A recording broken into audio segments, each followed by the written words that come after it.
There's a girl, she's a star. She's got style. Steffi Star, you see her face around the town. She's popular. Steffi Star. Welcome to the award-winning show. I'm Stephanie Weinstein. And I'm Meredith Keach. And I'm so excited. We have such an awesome, awesome guest today. In fact, she was my Pom Pom captain. I was. So I put that on my resume. You should. Not just that I was the captain of the Pom Pom girls at Sharon High School, but that I was Stephanie's captain. Can we, I feel like that's point of clarification, please? Yeah. What is a Pom Pom? What? So not every school has Pom Pom girls. Some only have cheerleaders. Right. So in our school, we had both. It's probably the closest to what somebody else would call a dance squad. So basically, the cheerleaders were on the sideline and they were cheering during the plays. And we went out at halftime in the middle of the field and did a routine for halftime entertainment because we were so entertaining. That's right. This is the first time I've ever heard you. You didn't know I was a Pom Pom girl? I think I still remember the routine. I think I made her be a Pom Pom girl. So let me tell you how it happened. Like anybody who knows me now or even knew me then would be like, Deirdre, Pom Pom girl, I can't see it happening because I was sort of anti all of that kind of stuff. But what happened is freshman year of high school, the cheerleaders were super popular, a big, great group of girls. And the Pom Pom girls were this tiny little squad and the majorettes with this tiny little squad. Majorette, that's baton twirling. The baton twirler. Oh. Yeah. You didn't have that in Easton? I don't know. Sorry. Well, they went out at halftime as well. I never paid attention to any of this except that I'm a sucker for the underdog. And a good friend of mine joined the Pom Pom girls. So I went to support her during the fall festival thing that we had. And there were only 6 of the girls. They had no financial support from the school, even though the cheerleaders did. And people yelled horrible things to them. Like they were the B squad, they were the SLUT squad, they were right. And I don't know, that got my back up. And so it was a mission. And by fall of sophomore year, I somehow had become the captain, even though I'd never been on it before. We had 15 girls. We had fundraisers and bought all new uniforms. And I petitioned the school to give them varsity letters and to let them, I was on a mission. Yeah. And the reason why I had 15 girls is because I went around and bullied people, including my own sister, and told them, you will be a Pom Pom girl. Oh, okay. Yes. But by the time I left, it was considered just as good as the cheerleaders. And It was a big, huge deal. And I handed my captain whistle over to Stephanie because she was so good. I am impressed. Yeah. Mm-hmm. So normally I would never do anything like that, but I didn't like how they were treated. And so, I don't know, got to be in my bonnet. Yeah. Well, I'm sure first of many. Yes. Crusades. I sort of walk around with just a hive in my bonnet is pretty much what I do. But anyway. Well, I love it. So to this day, I still call her captain. Yeah. And when I ask her for something, I say, this is your captain. Call me. Right. Yeah. So I have to do it. She's my captain. Yeah. You can't say no to your Pom Pom captain. You cannot say no to your captain. Yeah. So yeah, that's how we met. I am oddly speechless. Yeah. I'm impressed at the start here. And there is photographic evidence of this. Yes, so make her show you. So. Sharon is maroon and white? Maroon and gold. Maroon and gold. Maroon and gold. Yeah. What were you? We're orange and black. Oh, yeah, that's right. Yeah. Tiger. That's kind of more fun. Go Tigers. I don't know, but it's more, we were regal. We were the Eagles. Yeah. Well, red is a better color for me. Orange isn't great, but. Yeah. It's not good for most people. Mm-mm. No. Yeah, no, not at all. No. So that's how. Yeah. So we've been friends ever since. And then she, dated somebody who was down the street from me. And so I Jason Eric Weinstein. Yeah. He was my neighbor and a good friend of mine. So connected. You dated Jason in high school? Well, I dated him. No. I dated him when coming home from college. It was on a break. Yeah. But then I would see her because she was, on my street. So Deirdre, you have leadership qualities that shined when you were young in high school. Well, I hope so, because part of my job these days is to teach other people to have such qualities. So I took a look at some TikToks that you have. Oh, my coffee with Crohn's. Mm-hmm. Yeah. That's just one of about 8 million things that I do. Yep. It's that's sort of a fun little pastime. It Yep. supports my business, but it's more, I don't know, so I can talk about nice things and make people feel good and do that kind of thing. So, and also to embrace my Crohn-ness. So one of my missions, just personally, not work-wise, is the acceptance of the fabulousness of each age that we're in. I have always looked a little bit younger than I am. So I've spent my life hearing people say, you don't look 30, you don't look 40, you don't look 50. And my answer to that is always, what does 40 look like?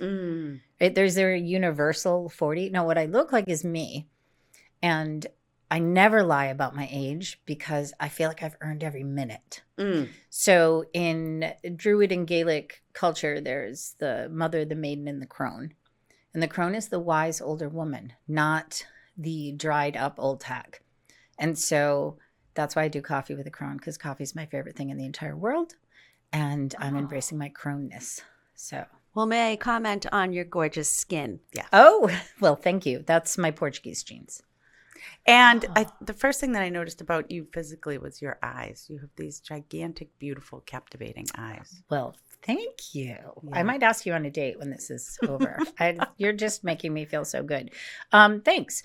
Eyes are a tool that we have to create something that everybody's looking for, which is presence. Right? So sometimes we give people credit for having things naturally that are actually a series of choices that they make. What I do with my eyes is probably more important than what my eyes actually are. I've made a lot of eye contact with you since we've been here, and that makes you feel seen. And so you notice that, right? So these are choices that you make in order to have presence in the world. So when people ask me what I do for a living, it's very, very difficult to explain, and I am going to attempt. But the one thing that's in common for all of the different areas of what I work in is my desire to help people find and increase their presence. It's not magic at the mic, right? There's no magic in front of a boardroom. There's no magic on a stage. There's a series of choices that you make from knowledge and from hard work that elevate your presence or accent what you have naturally and create a leadership quality. And that's teachable, which is the good news to everyone. That's I'm teachable. so inspired right now. So am I.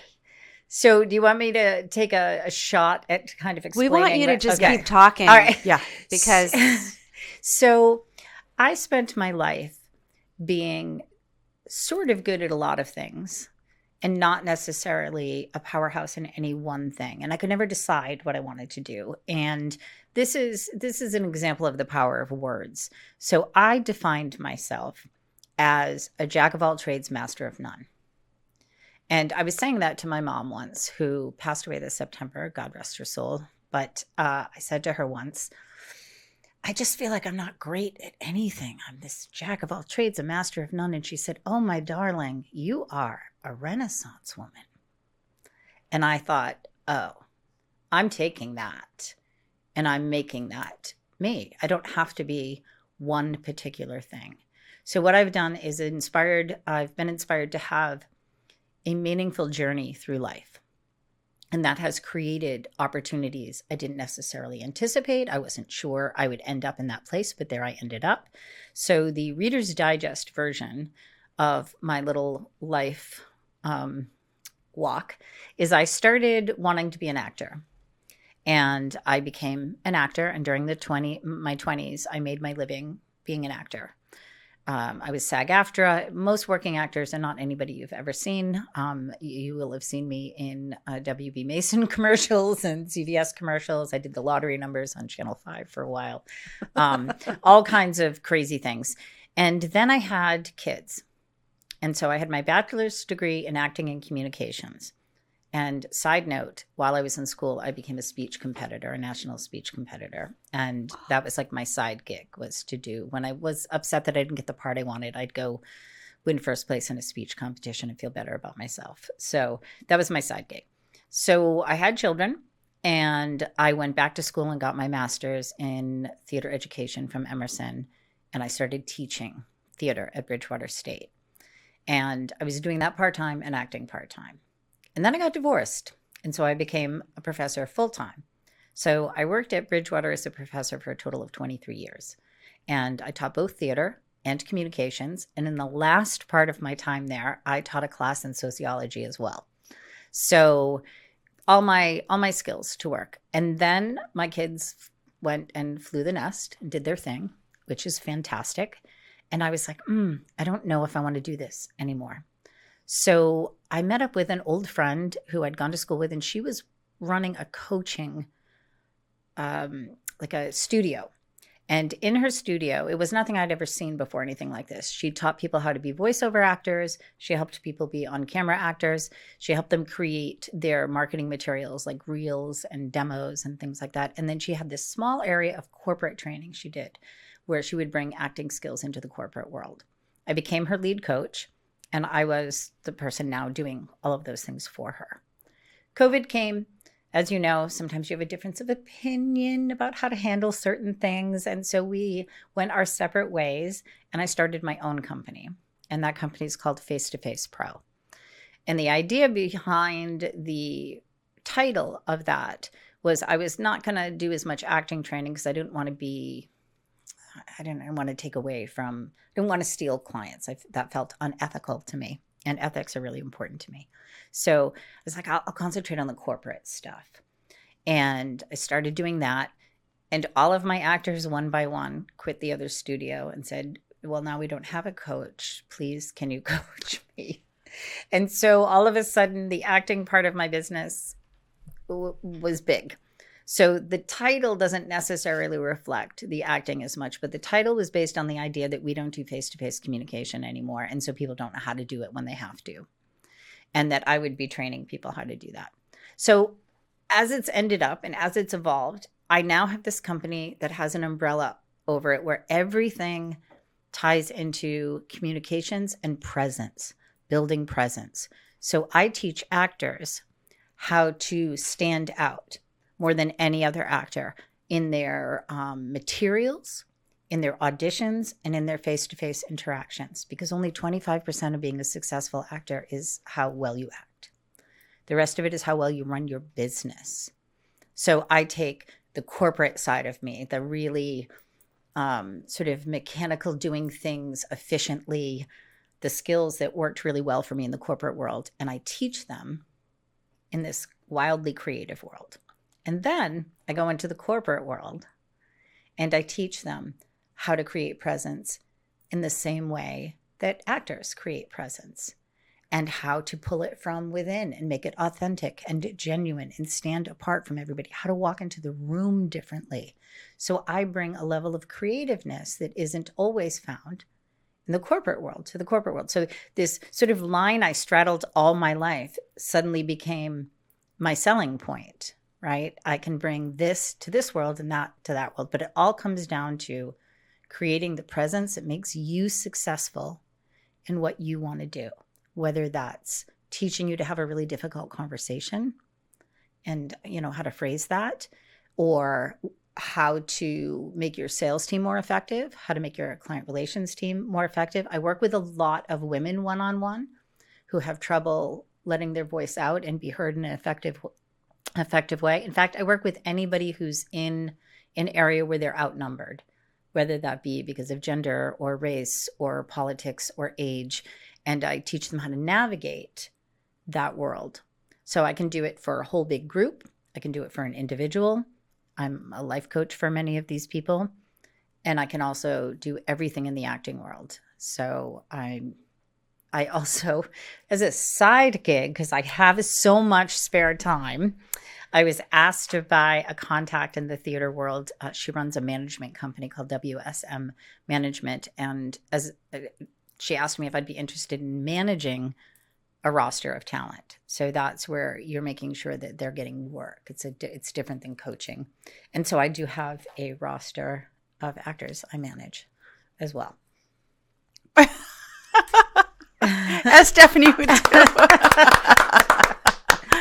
Wow, what a career. So it seems like a million different things, but honestly, it comes down to a couple main thoughts. One of them is it's usually not what you're saying, it's how you're saying it.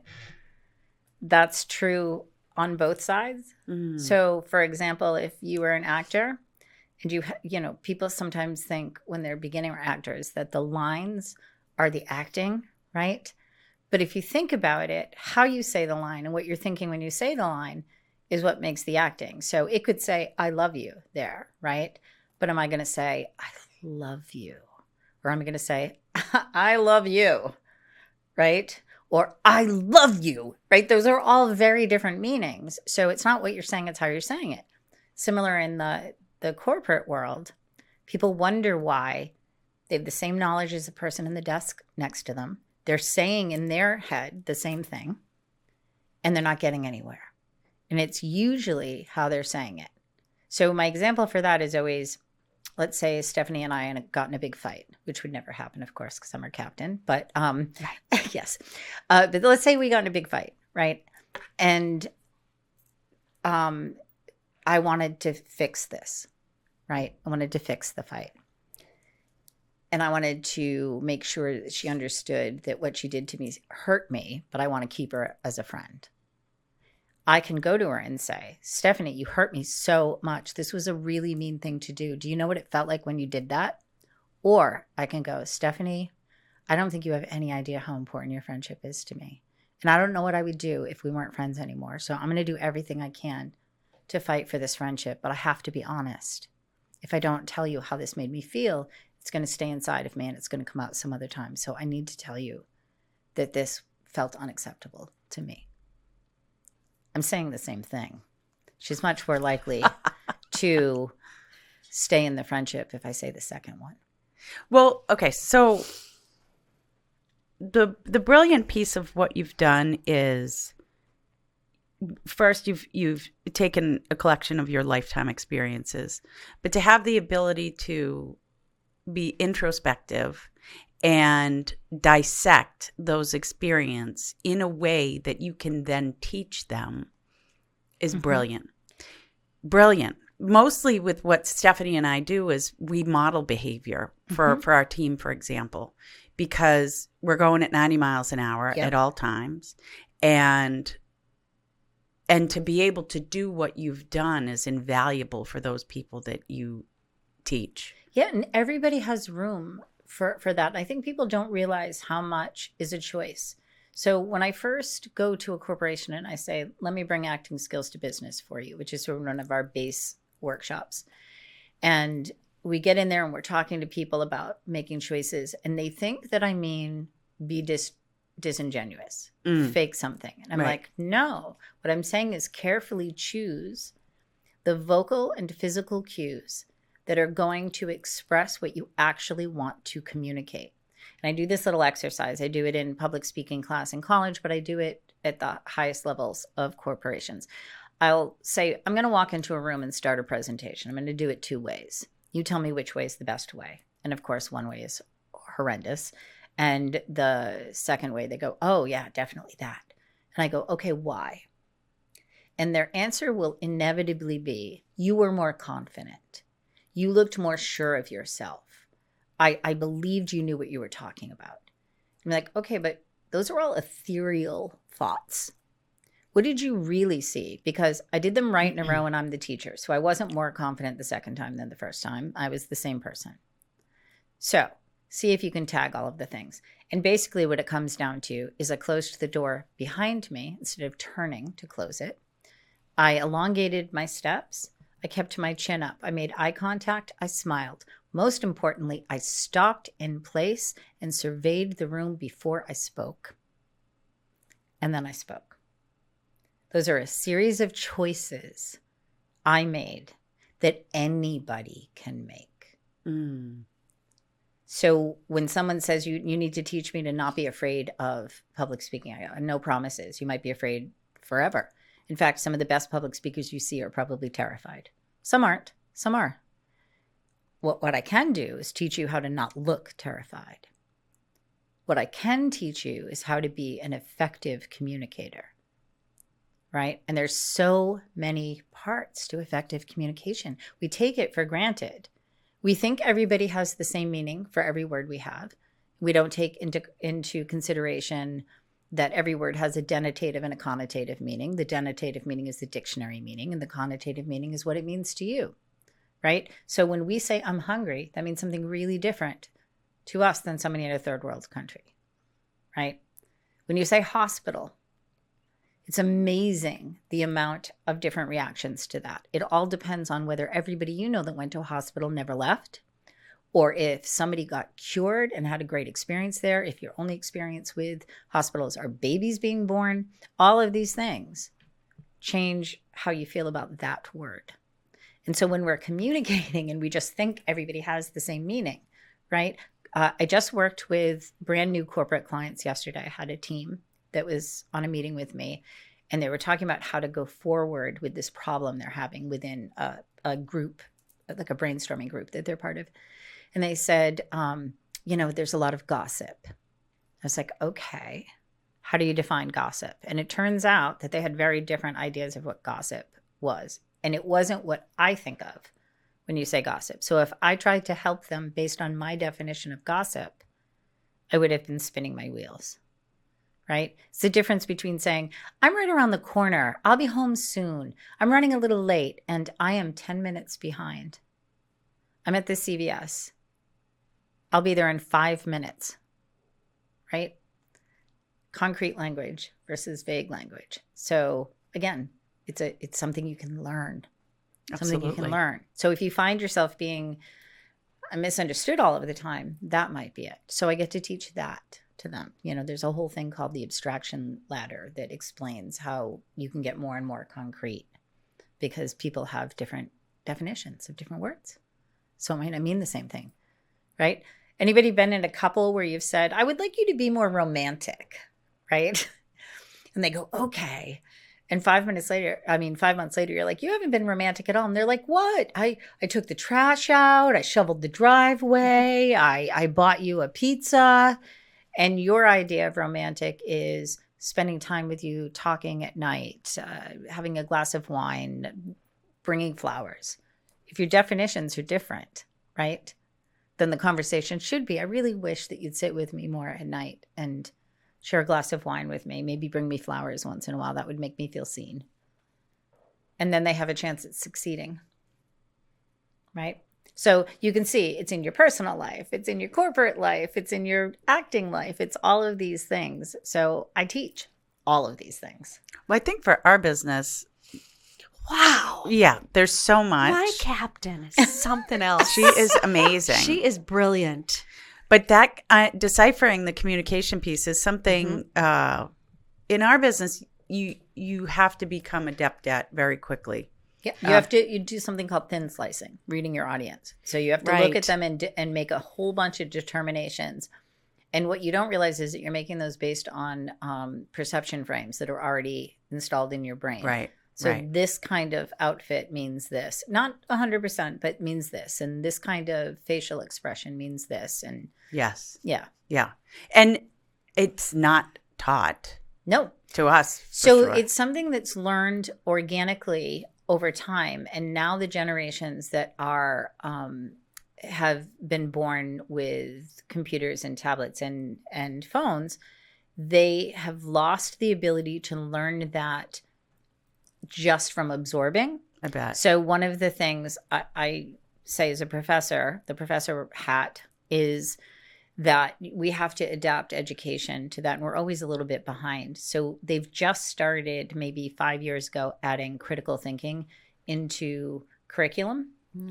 It never used to be in curriculum because critical thinking was something that happened. You developed it over time. Yep. The addition in our lives of GPS and Google knocked critical thinking almost completely out. Because critical thinking is the gathering of the data, analyzing that data, processing it, and coming to a conclusion. So if I can type a question into Google and get the answer, I'm skipping that step. If I don't have to figure out directions, I'm skipping that step. And so there's no way, it's not that kids are less intelligent. They're more intelligent in other ways. Nothing is 100% bad. But now we have to teach critical thinking in school. So the whole reading social cueing, it used to be something that most people learned organically, and folks on the autism spectrum possibly needed some extra help with it because they didn't necessarily do it naturally. Well, now we're all not doing it naturally because we're looking at our phones, we're reading we've gotten adept at reading tone and text and email, but we're not as good. But I suspect, given the amazing success of your company, because I do see it all over my social media, I think you've probably gotten really good at it. And that's, if somebody was going to say, why is Team Weinstein better than another team? I mean, I'd have to observe to know for sure, but my guess would be that you're better at that because that's what makes the sale. And anybody can list a house, but that's what makes the sale, is understanding. Not trying to trick somebody, but understanding what somebody genuinely wants and needs. I had a friend who was a real estate person who said she always knew if they're going to buy the house, if the wife put her pocketbook down in the kitchen. If she took it off her arm and put it down, she was like, I don't care what the husband says, they're buying that house. And it had something to do with this. They're not doing it on purpose. They're not thinking, but it's this instinctual, I don't have to hold on to my pocketbook like this. This is my space, and putting it in the kitchen, like the heart of the home.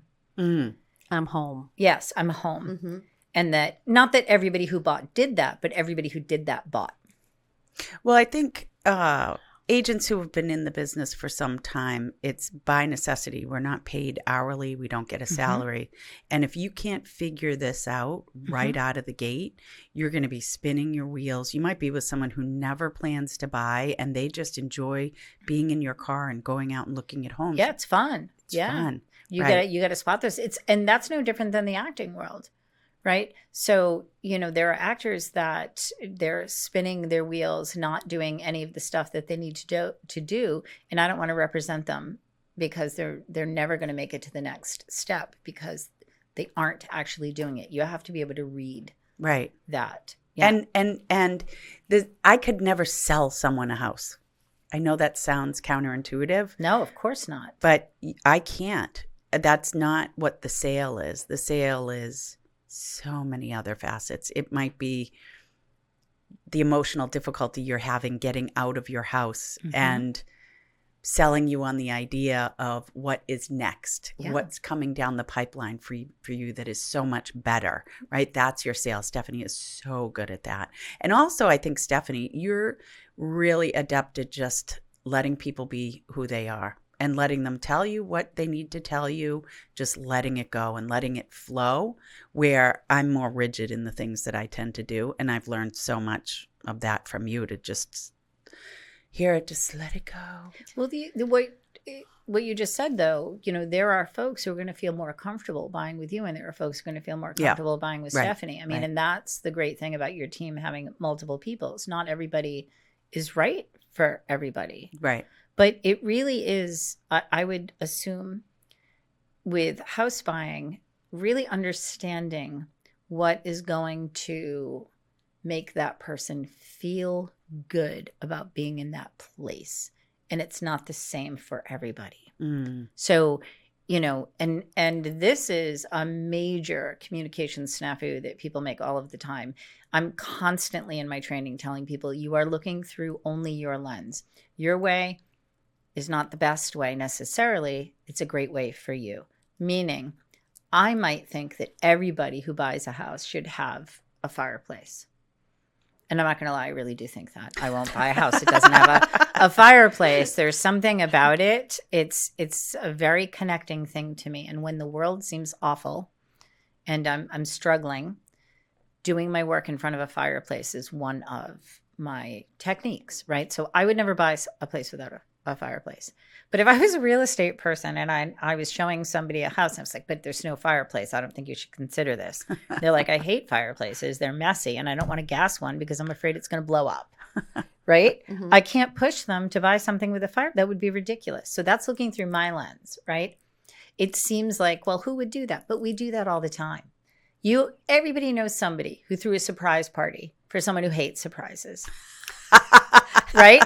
And they did that because they would love to have a surprise party. Mm-hmm. And then they're mad at their friend because their friend isn't grateful enough. I went to all this trouble and threw them this great surprise party. I can't tell you how many times I've had that in my life. Yep. Deirdre. Yeah. So you do not like a surprise. She does not. Right. Do not surprise her ever. Right. So if I really want to be your friend, right, then I want to create a birthday surprise that would be perfect for you. I want to look at what means something to you instead of looking through the lens of what do I think is the perfect birthday? No. What do you think is the perfect birthday, and how can I create that for you? We just don't do that. And we're not trying to be mean. It's not intention, right? It is simply this belief that this is what you should do. You know what? I think what Deirdre just said is why we're so exhausted after open houses.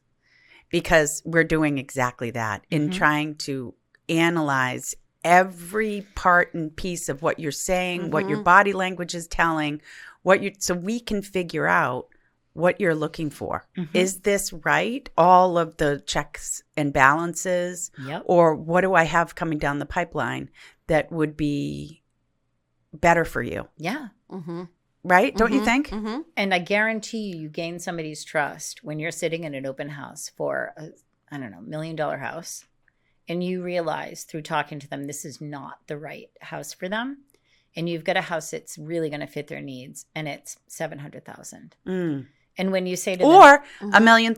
Right. And you might not think you can afford it. Right. But we know you can. Right. And it's worth it. But or it's not. Either or. I think even like if you take that you would be willing to lose some money. Yes. To put them in all the time. A place. It's not about the price. Right. Yeah, for us, so when somebody hears that. You have won them. Yeah. Right? And once you have somebody's trust. So I always tell everybody, you walk into any room with a certain amount of ethos, right? And that is your value, your credibility, right? So you walk in with some ethos. You're the person in charge, or you're the person hired to speak here, or you're the teacher in front of the classroom. And that ethos is yours to increase or lose. So you come in with a certain amount, we expect, because you have the title of real estate person and you're in charge of this house, that you know what you're doing. You have that until you start saying really dumb things, in which case we're like, this person doesn't know what they're talking about, or you give us some incredible insight, or you back up something you say in a way that the person is like, oh, this person's more credible than the other person. And so knowing how to do that on the fly, how to build your ethos. And it's different for different people, right? What one person finds valuable. And, it's similar to me working with a number of different people. I never know what I'm going to get for a personality on the other side. Teaching from semester to semester. We have similar jobs that way, where I don't think people realize the emotional burnout that you get from trying to do that, rather than being sort of in a slot where you're dealing with the same people all the time in the same way, doing the same kind of work. Our work is very different than that. And it can be mentally exhausting. I sometimes come home and I'm like, okay, all I did was talk all day. Everybody stop talking to me. Right. I need to watch bad British baking? Mysteries. Oh. They call them. So I love all things murder. I'm one of those women. I do. We should connect her with Jess. Yeah. Yes. I don't know if serial it's killers. Like, yeah. It's for her. Yes. I'm nice all of the time in my life. It's my job. And I also believe in approaching every situation assuming the person has the best intentions, even if their behavior is bad. And I would say 90% of the time that's actually true. We're always attributing people with bad intentions when we don't like what they're doing. And so then it allows us to be mad at them instead of thinking, okay, I hate that behavior, but why might they be doing that? Where is that coming from? What don't I understand about them? They're not out to get me. Very few people are out to get you, maybe sometimes, but very few people are out to get you. So I walk through life with that attitude. And then I get home and I'm like, murder. right? So You're like, bitch, Right. shut up. Yeah. And there's all kinds of levels of murder. So I watch different murder depending on my mood, like other people watch different genres. So there is like made up, but based on real murder, like Law and Order, that type of thing. I love that to go to sleep to because it follows a pattern. It's a serial pattern. So my brain just shuts off and goes to sleep. So that's great for that. Love the real murder, right? Like, documentaries and things like that. But they have to have found the person. I don't like the ones where we're still looking for the murderer. No, right. Thank you. That gives me anxiety. I need to know that the person's out of it, right? Then there's British murder, right? So I love British TV as a director and an acting coach because their folks are so much more realistic than ours. We're starting to get that way. But, everybody's not perfect looking. In fact, they're usually really not perfect looking. They hire like character faces and everything. So I love that. So there's a level of high important, David Tennant murder things. And then there's stuff they call cozy mysteries. And those are like the soap opera. They're so unrealistic. There's always some like village in the Cotswold and everybody's always getting murdered there. I don't know why people don't move. It's ridiculous. And there's like a priest that solves them or a nun that solves them or, a small town constable. And they are absurd. And that is when my brain is completely like, I can't handle anything real. And I'm not going to lie, I've been watching a lot of those lately. I've been spending a lot of time in front of Father Brown, which is one of them. Where do we find that? On Netflix? BritBox or Acorn. Wait, Yeah. you're not a murder person? No. Yeah. I'll murder all the time. I won't be able to sleep. It's the way I fall asleep. In fact, when I have to I'll have horrible dreams. Oh, no, I love it. When I take a nap, I'll say, I need to go take a murder nap because I'm going to put my headset in and listen to Dateline while I fall asleep. Wow. Yeah. Nerves of steel. Well, you watch like Bravo stuff, don't you? I just watch reality TV. So at night. I can't watch that because I suffer terribly from secondhand embarrassment. Same. Oh, yeah. I can't handle it. Don't watch Temptation Island. Yeah, And I can't do it. I can't do anything that's a competition either because so it sounds like I'm so strong because I watch murder all the time. Now I'm going to show you how weak I am. Okay. So I get like so embarrassed I have to leave the room or I have to shut stuff off like when embarrassing things are happening. I can't find any like Mr. Bean. I can't find any humor in anything where somebody is humiliated or embarrassed all the time. So I can't do that. Contests, I'm always so mad when somebody gets out that I don't think should get out that I can't do that. But here's the most ridiculous one. I cannot watch awards shows, even though it's part of my job to know who won the Oscars and the SAG Awards because we're looking for trends for what kind of actors we're going to represent. And it's really important. We have a huge meeting the day afterwards to talk about it. I have to watch clips after the fact. Cannot watch the show because somebody who's getting an award for sound or something less known is going to have 10 people on the team. They're all going to come up on stage. They're all going to be clutching little scraps of paper. The first person's going to talk too long, and then the second person's going to step to the mic, and the music's going to play, and then none of them can talk. And I think about it for like weeks. And how awful that must have been for them and their family. And I can't get my mind off it, so I can't watch it. I find myself rooting for people. It's like, oh, it's only one person. All right, I hope they win. I know nothing about these animated shorts, but I hope it's that guy because he's all by himself. So I can't watch it. I just have to like review all of the information the day after. I mean, truly anxious, like heart pounding anxious. Yeah, I get it. Give me a serial murder any day. Yep. Yeah. Well, and I wonder, maybe it would change. I don't know. You did have to answer, but if let's say we're on day 6 of a 10-day vacation and your brain was just in a different place, could you receive that information at that point? No, because it would ruin that special place that I was in. And so then I would be anxious. No, never. It's my wiring. It's just, those are my anxiety triggers. So the way murder things are written, it's written in a formula. So once you study dramatic structure, you realize that everything's following the same thing, except people who are trying to break that, right? Like South Park or, something like that. They're actively trying to break patterns. There's a pattern. Everything from a half-hour comedy show to a 3-hour movie follows this pattern to a play where, the rising action and the critical moment and all of the collision factor and all of these things. So murders follow that maybe the most closely. Like they follow even Dateline. It's like, you're going to hear the introduction of the overall thing.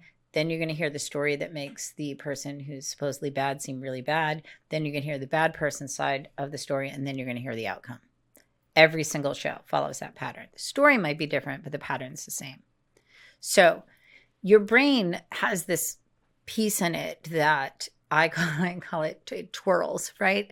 So when you were studying in college, you may have been somebody who needed music playing, or you needed a TV in the background. You needed something. There's a part of your brain that is the part that makes it hard to meditate. You're calming your brain and all of a sudden you have a thought here and a thought here. So that piece of my brain is always going 100 miles an hour. So I need to quiet it. So this murder mystery gets all involved in that part of the brain. They deal with it together. The rest of my brain can go to sleep. Because you know how it's going to. Yes, I know how it's going to end. That's why I can't watch ones where they haven't caught the person. Or the award show. No awards shows. Because you don't necessarily know. No, somebody's feelings are going to get hurt. Yeah. And I am, if I was going to say one of the things that's probably, it's one of my best qualities, but also one of my worst qualities is I am so empathetic that it tortures me on a regular life. Like, so teaching human communications, I really learned how brains work and how relationships are built. And that's where I got that sort of idea that nobody's really out to get you. Or hardly anybody's really out to get anybody. It's just they're doing their thing. And so I'm so empathetic that if I complain about somebody, I usually turn it around. Like I'll go, could not believe what my sister said today. She was doing this and she was doing that. She's always so judgmental. But, if you think about it, I think that probably comes from the time. And then I'm excusing them. So my empathy, I cannot bear to feel sad for somebody else more than I already do in regular life. So I don't want to do it vicariously for my entertainment. Right. That's not how I want it. There's enough of that in real life. My sister is an occupational therapist, and she's worn many hats in her life. Most of the time she was in the school system, but there was a time period where she was working with head injury patients and hospitals. And she told me this story. We had to be in our 20s. About this woman who had Down syndrome, and they were doing a home eval because she had a head injury and they needed to make sure, could she go back? She had lived independently. Could she go back? So that was part of my sister's job, go in the home with her, make sure she can do everything. Well, when they left the home, it locked behind them. They didn't have the key. They were standing waiting for the bus, which took a long time. And the woman forgot her coat inside, and she was cold. And she was this really cute, sweet older woman with Down syndrome, and she was shivering and she was cold. I think about that woman every day. Every day. Every day. I'm not kidding. She passes through my brain every day. I wish my sister had never told me that story. Wow. Like it haunts me. I understand that because when Gregory was little, he did the Eastern actors thing in school. And he was little. I don't know. He must have been middle school, maybe younger. I don't know. Anyway, I looked at him. The director, it was at the end of the play. It was a practice. And she was talking. And I saw him like jumping up and down. He had to go to the bathroom. And he just kept jumping up and down.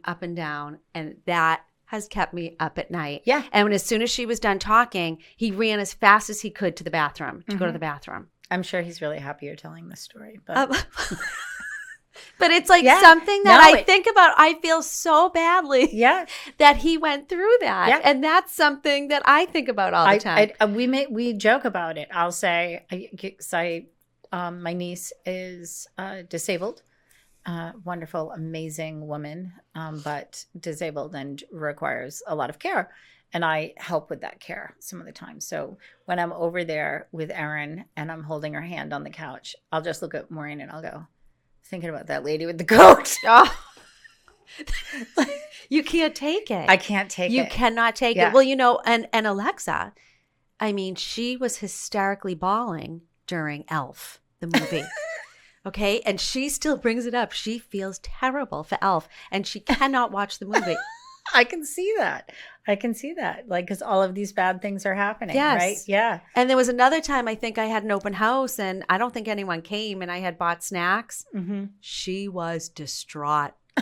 She couldn't get over it. She kept texting me how badly she felt. I'm like, Alexa, it's fine. Don't worry about it. Yeah.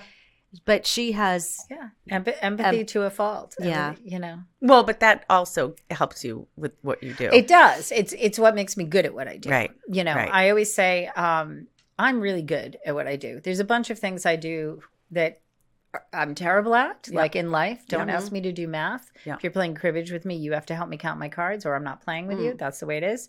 And I can't do basic math, truly. Well, we There's- did go to Sharon High. Yeah, there's that. Yeah. Yeah. Yeah. I can, I can't, like, I'm not making no sense of spatial relations or anything like that. There's Me a ton too. of things but in my job, that's my sweet spot and I'm a ringer and that's what I do. So I'm using it all of the time. And so it gets reinforced, right? Because you're always listening with empathy. In fact, when I was working, funny side story, when I was working at the other studio, I was one of a few coaches and they made jokes that there needed to be tissues in the room when I was coaching. And this is for acting. But to be a really good actor always makes me laugh when people go, how do I know you're really sad? Or how do I know you're really mad? Because you're an actor. It's like, no, actors are the least able to hide their feelings because you need to have every one of your feelings right at your skin, accessible to reach at any time. So you tend to actually be way more in touch with your feelings. So acting is very much about deep-rooted things. So I'd be coaching somebody like, why can't I get this part? And I would just say matter-of-factly, well, I think because that part reminds you of the struggle you're having right now in your marriage. And so it's making it hard for you to do that because there is a block. So, you know, we need to either switch this or bravely go for this. And maybe it will unlock something. And then they would start to cry. And we would have, you know, a session and we would wipe our tears and move on with it and be better the next time. But yeah, the whole world of acting is about accessing all of that stuff. So I'm constantly either accessing it or teaching you to access it. So yeah, sometimes it sneaks into other parts and hence I can't watch award shows. How do people hire you? A number of different ways. My acting folks come almost fully from recommendation or somebody else that's been acting. I go after my corporate work a little bit more because that was not where I started. And I do have help with that. It's funny. I actually have a business coach who's also from Sharon. Oh, do I know shout this out. person? Yes, you do. Big shout out to Val Vagoda. Love Val. Yeah, she's an executive coach of the highest level. She is incredible. And so she's helping me with all of my blind spots in the corporate world to put me in the room and I do a great job. Getting those people in a pipeline is a weakness of mine. And so she's helping me with that. And that's, lesson number 253 for today. If you need help, ask for it. Nobody can be good at everything. So yeah, and my website tries to access all of those folks and be a landing place. I use LinkedIn as a tool as well. I do a lot of reaching out on LinkedIn. But often if somebody hires me once, they hire me forever. Mm. And you mentioned life coach. Mm-hmm. Can you explain what a life coach is? Yeah. So there are people who just do life coaching, right? And they get certified for it and all of that. That isn't a road I wanted to go down. But many of the things I do could qualify as life coaching. So I taught a class at Sharon High's adult ed called Women Finding Your Voice. And it's a class, it's a workshop, but ultimately it's life coaching because these are women who don't know how to be heard. There's a million different ways that women stop themselves from being heard. And part of it is what we're taught. One little thing, qualifiers, saying, I could be wrong about this, or maybe, I don't know, I don't mean to interrupt, but instead of just speaking what you need to speak. So we have a lot of habits as women. We apologize with our face. When we say something and then we go, and it's, we're like, in case I'm wrong, right? We do a lot of that stuff. So that is ultimately life coaching, right? And then sometimes somebody I'm coaching for something else that I've been coaching for a long time asks to have a quote unquote life coach session versus whatever else I have. I have a long-term, probably two of my oldest and dearest acting clients. One is named Leslie and one is named Buzz. And the two of them will sometimes say, okay, today needs to be life coaching. And then I'm helping them navigate the language they're using in the areas of their life that they're having difficulty. Or I'm helping them to look at it a different way. Or I'm helping them to write about it. I do a writing retreat every summer. I have one spot left, by the way, in case anybody wants it. It's in Maine in June. And we stay in cabins on the lake and we have a communal breakfast and dinner.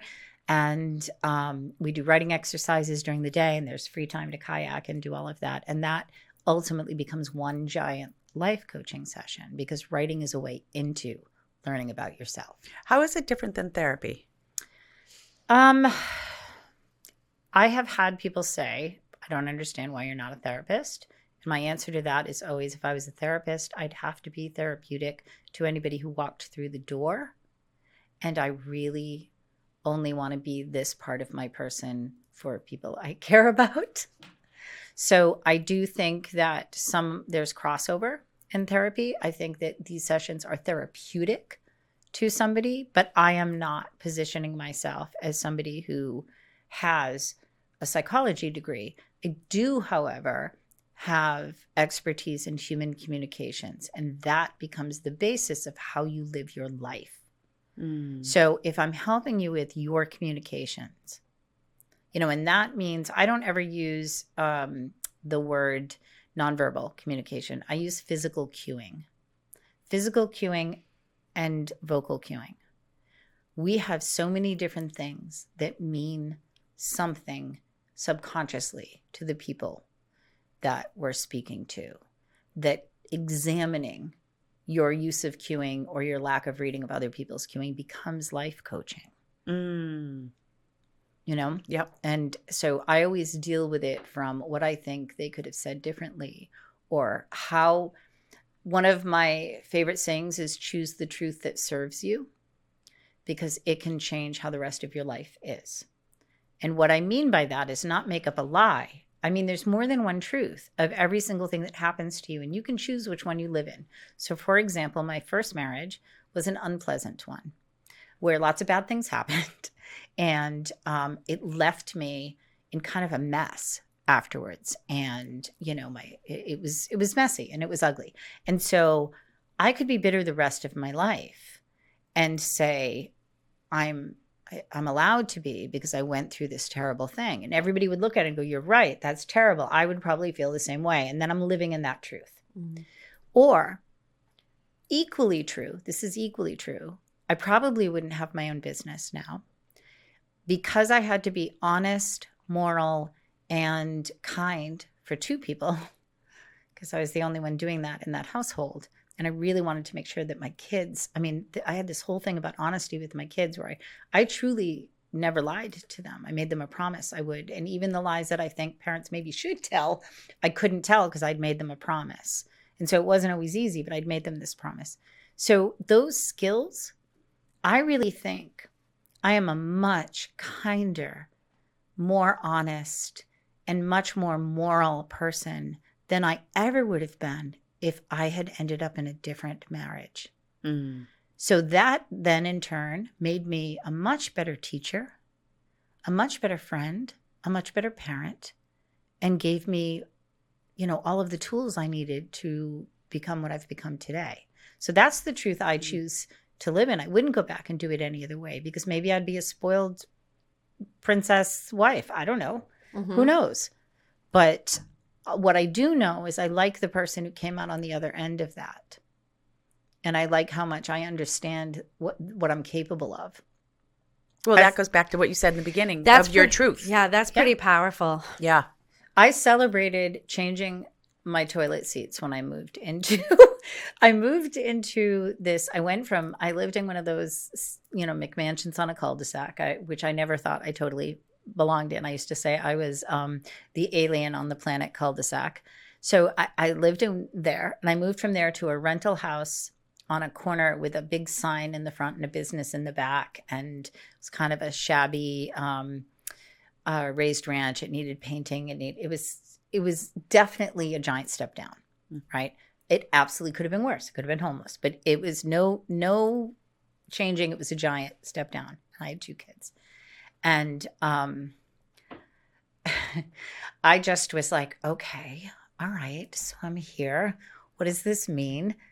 And then I realized it meant that I was on my own and I could be on my own. And that got proven the first day when I had to change the 2 toilet seats because I was not sitting on a toilet seat somebody else had sat on. And I'd never even occurred to me how they attached. And then I attached them, and I think I Facebook posted about that. Like, that was the greatest accomplishment. So I was like, oh, it can be just me. Right. Yeah. So there you have it. Steph. I can't even talk. I'm just mesmerized. Yeah. It's so brilliant. I mean, you own every facet of who you are, which is so refreshing. Yeah. I am going to have to come back, though, to tell the story about how I married the kid I used to babysit for. That's a story for next time. You are absolutely coming back. Yeah. So I'm just dangling that for you. So, yeah. That was my second marriage. Is it over? No. Yeah, No. no. No. I'm still in it. It's fantastic. This is incredible. Yeah. I married the boy who had a crush on me his whole young life. How fun is that? I cannot wait to hear this. Yeah, it's a good story. Okay, well, you'll be coming back. Okay. So, in the meantime, go to face-to-facepro.com and hire me for everything. yeah. Yeah. I was on the website this morning. The website was built by another Sharonite, Deb Neerman. For those who go on and put it in the search engine, it's a couple down. It doesn't come up as the first one, so make sure that you have the and it's a address number correct. 2, Face Pro. And you're on all social media. I think I was looking at your TikTok channel. Yes, I'm on TikTok under Face to Face Pro Deirdre. Yep. And I'm on LinkedIn. Yep. I do have an Instagram, but I don't use it that much. Okay. It just sort of is connected to my Facebook. Yep. And what I post there. It's not my vehicle of choice. Yep. But yeah. What's the best number to reach you at? 508-246-5467. One more time. 508-246-5467. Well, this has been inspirational, refreshing, uplifting. I'm so grateful that you came today. It's just such a great day. It was like my happiest thing that I was looking forward to today because Steph is a light for me. She just makes me happy every time I see her. She is. Love my captain. And so it's just one of those things. It's really nice.